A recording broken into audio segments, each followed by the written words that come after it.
Sentire Media. If all others accepted the lie which the party imposed, if all records told the same tale, then the lie passed into history and became truth. Who controls the past, ran the party slogan, controls the future. Who controls the present, controls the past.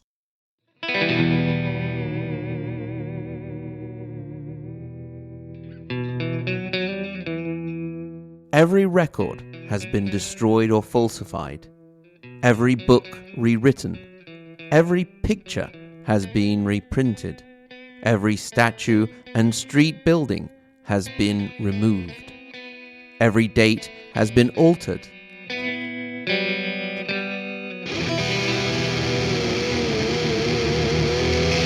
And the process is continuing day by day and minute by minute.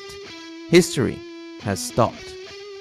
Nothing exists except an endless present in which the party is always right.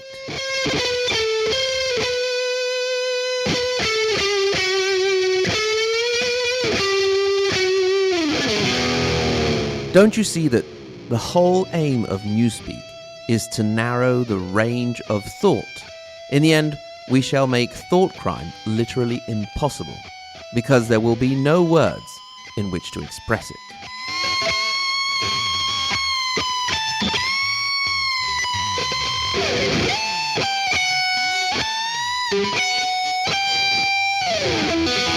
Freedom is the freedom to say that 2 + 2 make 4. If that is granted, all else follows. George Orwell, 1984.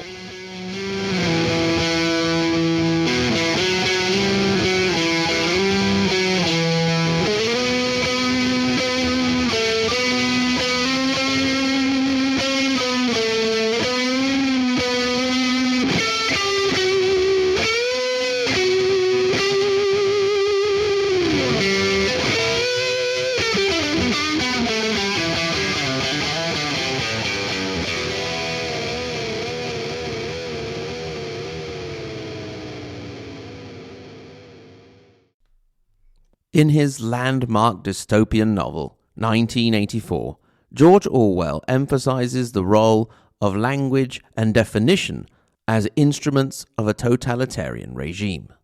For this episode, we're taking a break from our narration of the history of fascism to have a look at the definition of totalitarianism, thanks to the work of Jackson Van Uden. Jackson is an historian, author, and podcaster. He hosts the History with Jackson YouTube channel and podcast, where he speaks about history from across the ages and interviews historians about their research.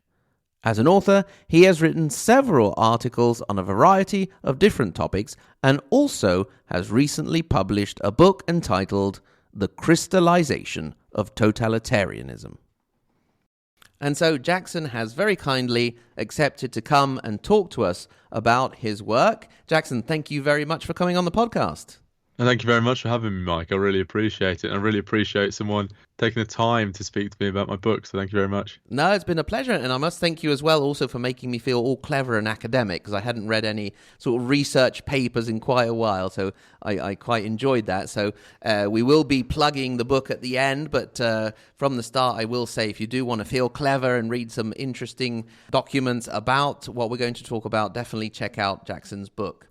So, to start off, your book is about an important conference that was held in 1953 about defining the concept of totalitarianism. So, Jackson, first of all, can you give us a little bit of context about that conference? Of course, thank you. So this conference in 1953 was a conference, a meeting of minds to talk about totalitarianism. You know, we've just come out of this golden age, for want of a better term, of totalitarianism after the fall of Hitler's Germany, Stalin's USSR. But at the same time, we've also got the rise of China and Kim Il-sung's North Korea. So it's at this meeting point in the 20th century where totalitarianism has been a massive thing, but it's also about to be a massive thing. The conference also follows the earlier 1940 Symposium on Totalitarianism, which was kind of a very brief, rudimentary look at what totalitarianism was based on Germany. But it was a very, very important conference. And interestingly as well, it happened the day after Stalin's death, which is always a fact that I quite like. And I can imagine these academics kind of frantically changing papers just to go, oh, he's dead now. What do I say? Okay, so the conference was, as we said, 1953, the day after Stalin's death, and the main objective was to define the concept. Now, speaking about definitions, one of the first things that sort of caught my eye as I was reading your book was you mentioned in the prologue that you approached the idea through George Orwell's 1984, and I must say I share the love for that book because it's one of my top 10, definitely. It's really defined the way I've looked at some of the history unfolding under our eyes here in Italy, in the United States, also in Britain, etc. And in that book, defining is very, very important. Indeed, as a linguist, I love the whole idea of, newspeak, and how if you take away the ability to define things, you take away the concepts as well. So obviously this seems maybe like a bit of a trivial question, but why, Jackson, is it so important to give a definition to something like totalitarianism? Yeah, so first of all, 1984 is incredibly important book. It is a defining book in my life, and I do collect the book as well, different covers.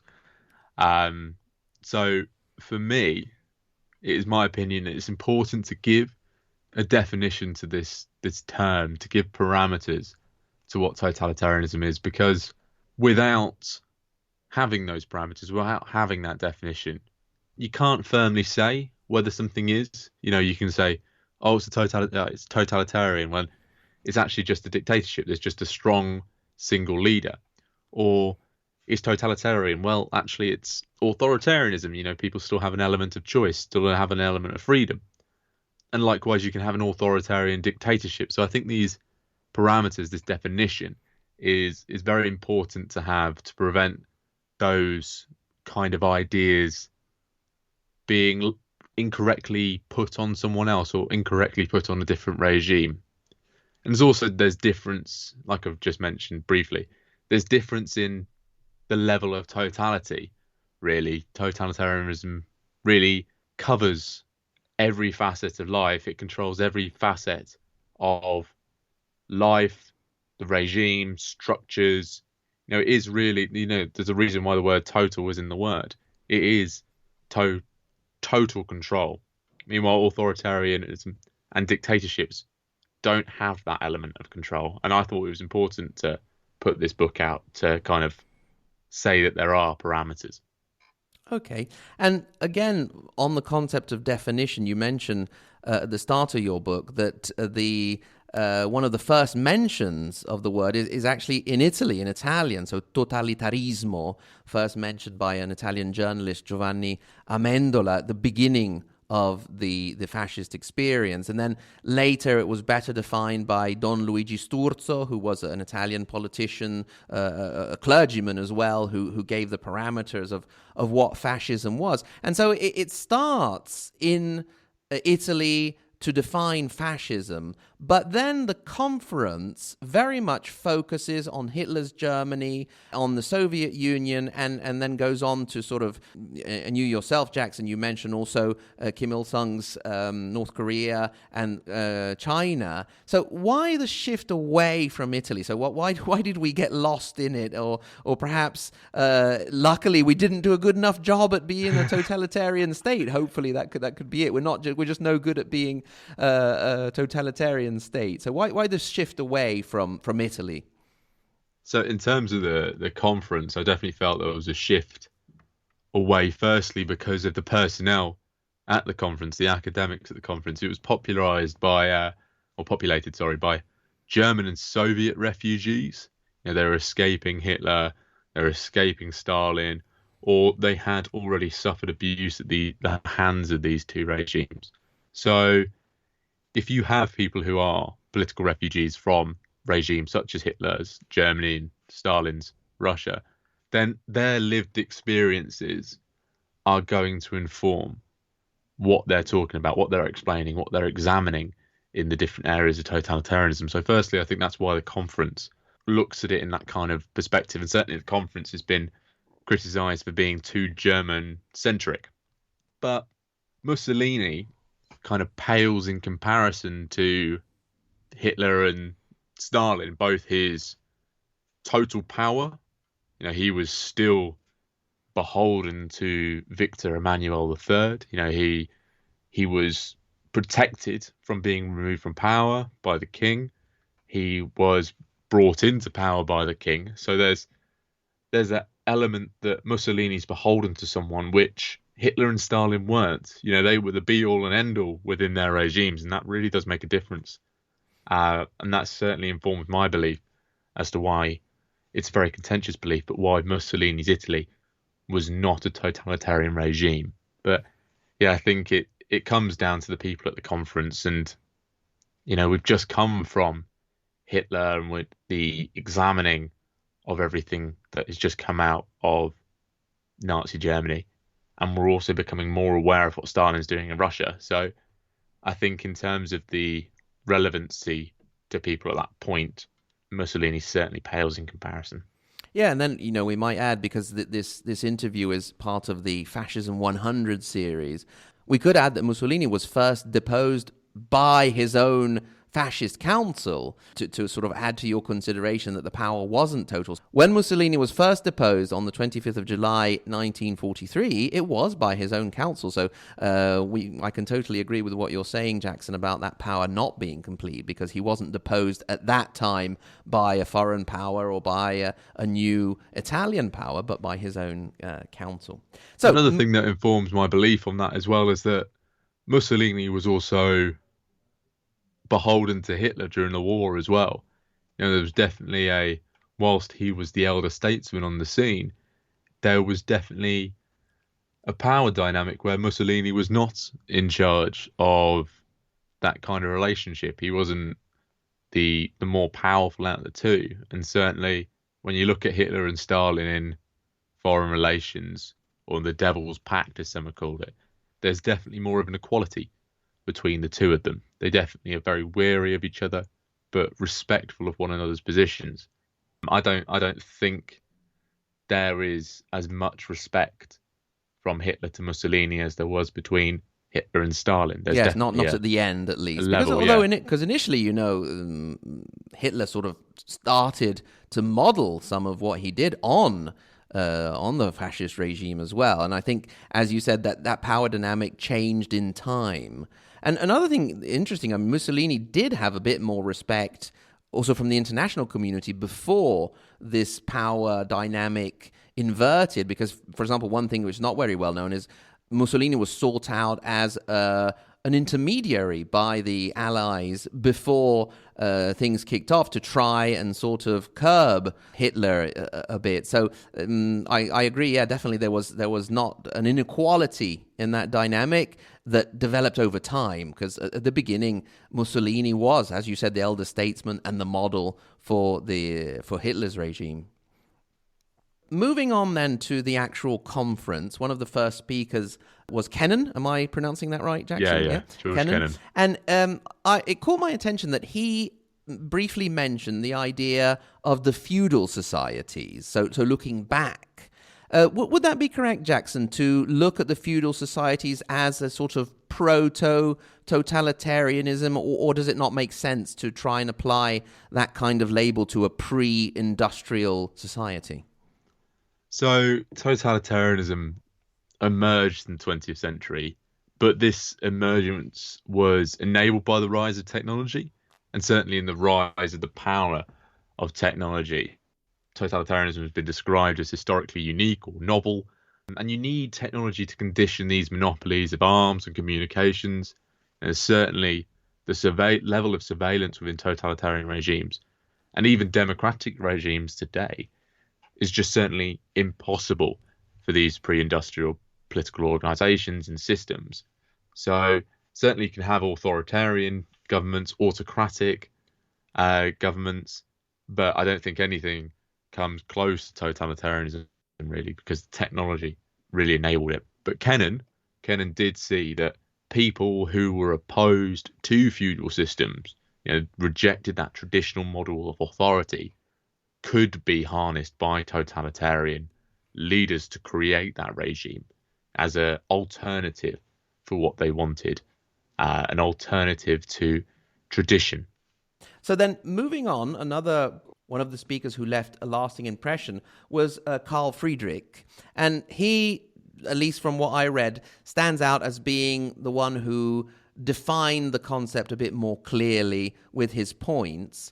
But I also found it very interesting that Anna Arendt was there as well, and she suggested to integrate Friedrich's definitions, adding, or points for totalitarianism, adding the concept of conspiracy theory, which I thought was interesting because nowadays we tend to see the conspiracy theory as an anti-establishment phenomenon. So, against the deep state, child molesting, laser shooting cabals, and all these ridiculous things.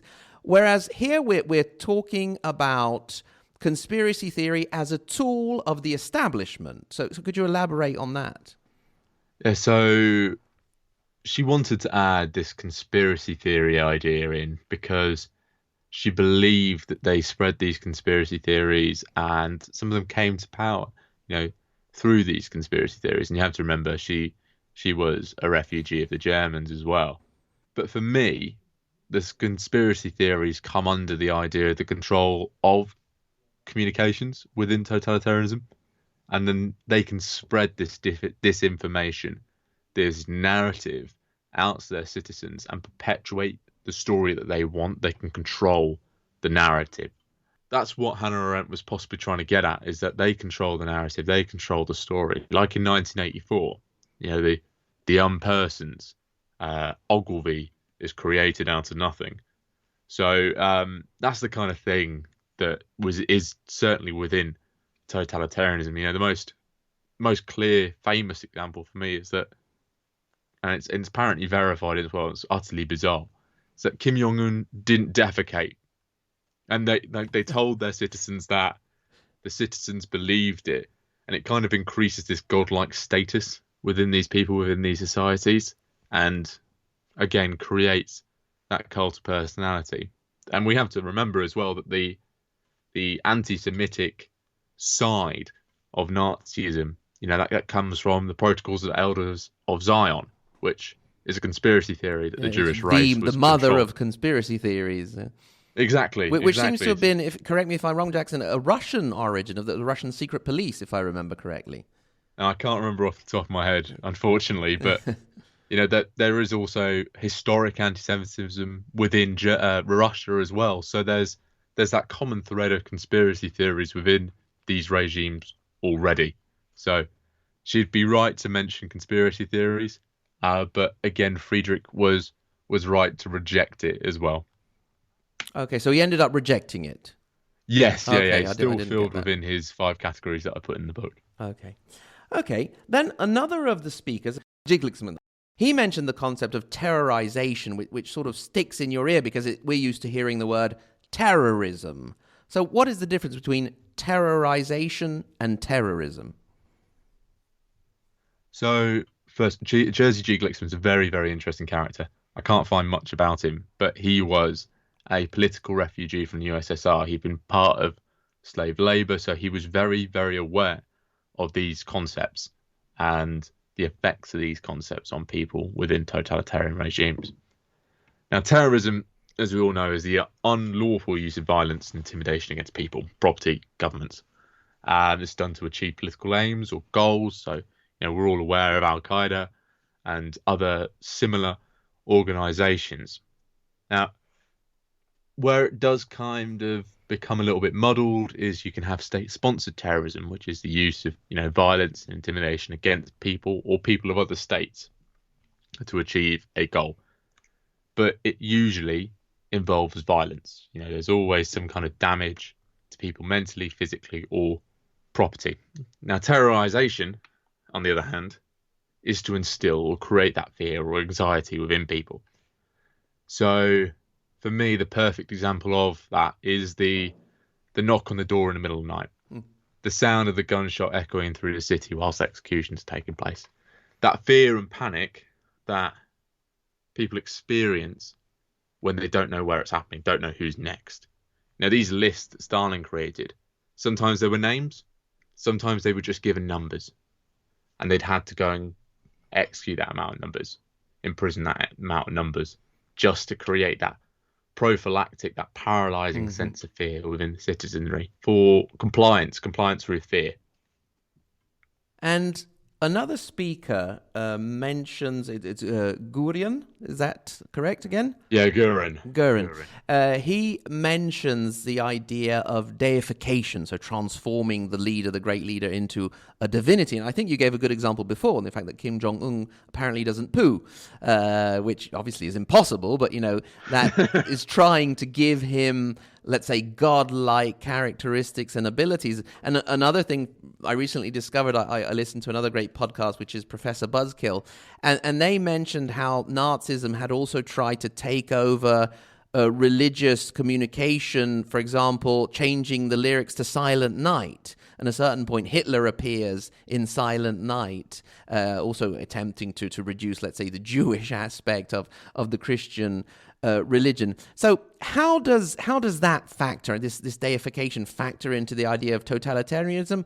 Perhaps thinking also about, some modern day examples of people that seem to be apparently infallible in their government action, in the eyes of their supporters, obviously. Yeah.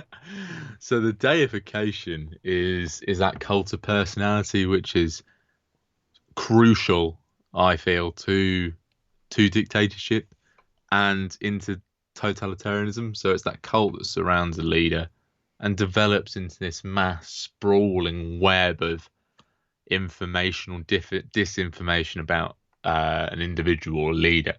So, like you've already mentioned with Hitler, he had Silent Night. Someone even tried to name it a rose breed after Hitler. So it reaches high levels.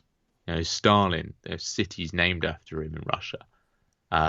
He had a nickname from the people, grandfather Foss. So he kind of fosters that belief that they're the provider. And Mao and the Kim family kind of happens the same as well.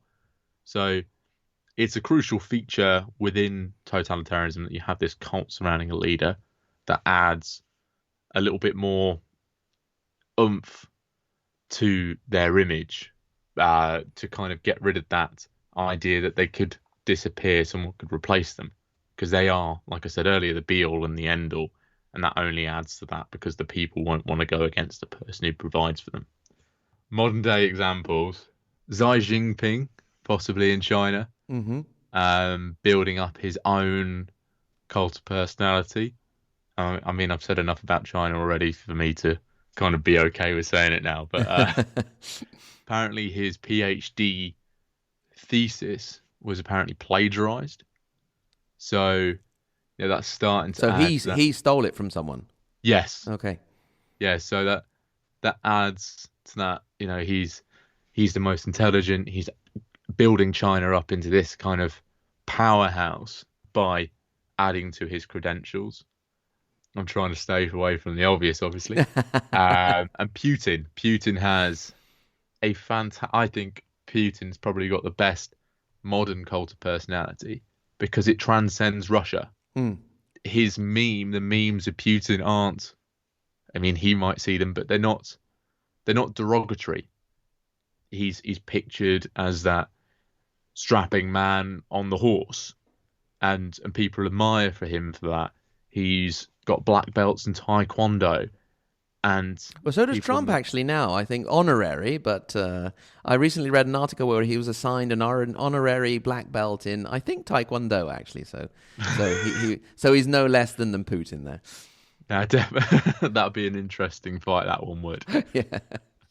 But there's definitely those kind of things, and it's very interesting to see from a modern perspective as well how close these pull out. But we probably have more cult of personality surrounding celebrities now. Although Kim Jong-un's a new one. Yeah, Kim Jong-un's got got quite a strong cult of personality. North Koreans have to copy his haircut and style Yeah, and yeah. so on. So Don't they it's also have very to interesting. have a picture of him in their house and have to clean it every day and if they don't clean it properly, then they get arrested or something. Yes, certainly, yeah. And you have to wear a pin on your left lapel uh, by law as well. So it's even enshrined in law to praise and worship these people. Then, of course, in Italy, we have our good old Silvio Berlusconi, who himself declared that he was the anointed one. So, how's that for deification? Yeah, he's a great example, and he also used sport for it as well. So Absolutely, yeah. He built his reputation on it, sport, being a good businessman and a good entrepreneur. And we're dealing with him again in these days, but it doesn't seem like he's going to get what he wants this time round. So. Okay, so we've sort of skirted around it a bit, but at this point, Jackson, what are these points to define totalitarianism? so there's different schools of thought and ideas. So firstly, there's a school of thought that kind of says, who are we to deny the lived experience of people? If someone was to come and say my regime, or someone from Belarus, someone from China, someone was to come up to me and say the regime that I live under is totalitarian. Well, who am I to deny that lived experience of theirs? I have no lived experience in Belarus or China, so I can't offer a true rejection of their lived experience. Yeah, it's a good However, consideration also because then totalitarianism isn't always aimed at all of the populace, but it would be aimed by nature at certain individuals and certain groups. So that makes sense. yes, certainly. But however, like I said earlier, I think that it's important to have a definition, a parameter, to actually prevent that false labeling of regimes we don't like or authoritarian regimes that we don't like as totalitarian. So, for example, past 7 years, I've seen a lot of articles going, well, Trump's a totalitarian. No, he's not. He's not at all. He was elected. He didn't have that power. There are checks and balances. He's not totalitarian. He's an authoritarian wannabe. So that's why those parameters are so important. But in terms of Friedrich, he walked away after this conference in the 1960s with a set of 6 clear ideas of what totalitarianism is. Now, I'm aware that these are 60 years old, but they're still applicable today. So he said there's an official ideology with a body of doctrine to support it. So that'd be like Mein Kampf and Nazism. And these kind of act as a rule for society. A single mass party led by one man, the dictator. So that'd be, Mussolini in Italy, Stalin and the Communist Party, Mao, Communist Party. A system of terror enacted through the party and the secret police, but enacted arbitrarily in a physical or psychological way. So, that's the knock on the door. That's the beatings, the executions. And then there's a technologically enabled monopoly of control over communications. So they controlled the newspapers, they controlled the radios. Surveillance fell under that as well. So they had a clear idea of what story they were putting out, but what people thought, like thought crimes and so on. And then there's a So back to 1984, the famous thought police. Yeah? Exactly what that is, and that's always the image that I have in my head when I think of that. Then there's a technologically enabled monopoly of control over all forms of armed combat, so guns and so on. So there's no chance for an uprising. If you can't get hold of weapons, or the secret police and the army have all the weapons or better weapons, you have no chance to stand up to the totalitarians. And I think crucially, that's one of the most important parts for me, is that they've removed any chance of removal of themselves to perpetuate the loop over and over again. And then there's a centrally controlled and directed control of the economy. So that's the 5-year plans, the 4-year plans, and so on, that outline where the economy is supposed to go, the industrialization of countries. And you see that under China, in Stalin's Russia, the building up of finances to become these massive powerhouses and superpowers. But again, there are different schools of thought from now on. Dr. Richard Shorten at the University of Birmingham speaks about ideological definitions and structural definitions, but For me, this is, the Friedrich. I sit in the Friedrich school. Great. And the last paper was by a man named Karl Deutsch. And he sort of leaves us, from what I gathered, with a little ray of hope, speaking about the disgregation of the totalitarian regime. Is that the message that he tried to convey, or am I being a bit too optimistic there? No, you're definitely right there. He definitely tried to build this picture that this is the way that totalitarian regimes disintegrate, the way that totalitarian regimes die.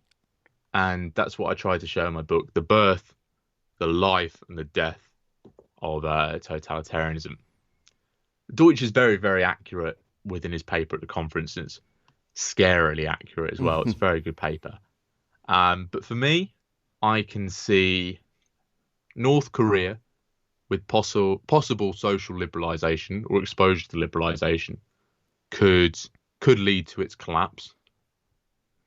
But we're never sure entirely how much exposure they can have, how much information they have, and how much exposure to liberalization they could get. So North Korea is always a tricky one, but out of everything, I could see that one disintegrating. China has this thing called a Fang Shou cycle. So they tighten their grasp on society, and then they'll let go for a time to kind of let a brief period of liberalization. And then when it starts to get possibly a little bit too far, they tighten the grip up again. And I think they've learnt their lessons from other totalitarian regimes like Russia very well. And I sense China could be here for a long time because of the lessons that they learnt, not only from Russia, but from themselves. Belarus, I think it's probably way too early to tell. It's only recently been declared as totalitarian, and for us to kind of make a judgment on when that's going to end, I don't want to say really, because the UN aren't really clear on what's fully happening there as well. And then Russia under Putin. Putin's putting Russia in a lot of difficult positions. He's putting the world into a lot of difficult positions, especially within Ukraine. And I genuinely could not tell you a Putin, because I think that at some point the leader gets bigger than the country. Mm-hmm. And that could have possibly happened there. Okay. And if he was to go, you could see a similar fallout to what happened with Russia after the death of Stalin. But again, that's a difficult one to outline. Yeah, because there was for a time some hope after Stalin that maybe there could be an opening up, and that relations with the West could improve, and that could be a moment of change. So, and on the other hand, I don't want to end on a depressing note, but on the other hand, do you see the risk anywhere else in the world of the emergence of a totalitarian regime? I think I'm going to take something that I think it's Bauman. Bauman said there's a seed for a Holocaust in every country. Mm-hmm. And there is certainly a seed for authoritarianism within most countries. Okay. And some of them could possibly descend into chaos. But America is one worry, but I couldn't ever see it becoming totalitarian, simply because of its checks and balances and their obsession for freedom.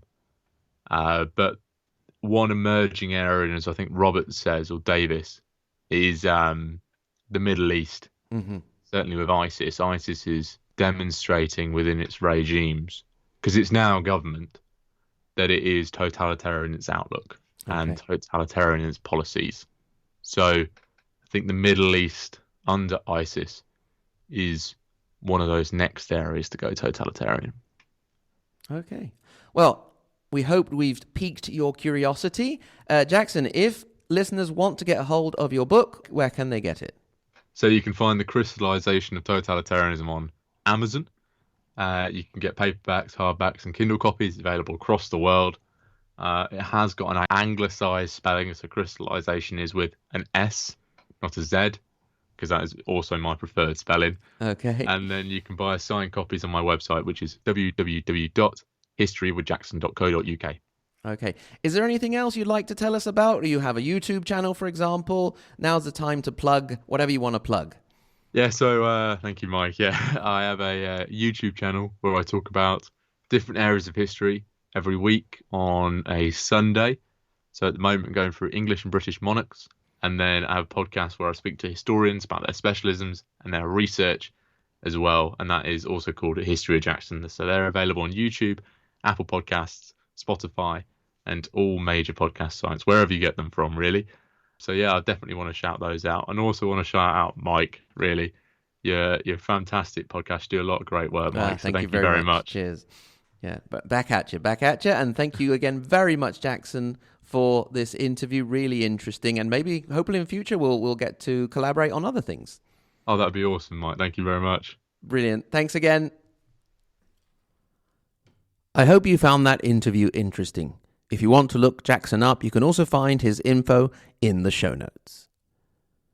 This episode was a part of the Fascism 100 series for the 100th anniversary of the foundation of the Italian Fascist Party. It is researched and recorded by Matteo Marconi and by me, Mike Corradi. Music is by Fabio Debbi. Look him up on his YouTube channel. Until next time, keep on resisting. Sentire Media. Hey, podcast producers and show hosts. Do you want to join a podcast network that celebrates all things Italian? At Sentire Media, we understand the allure of Italy and its unique culture. Our devoted team of hosts and producers are all driven by their shared passion for Italy.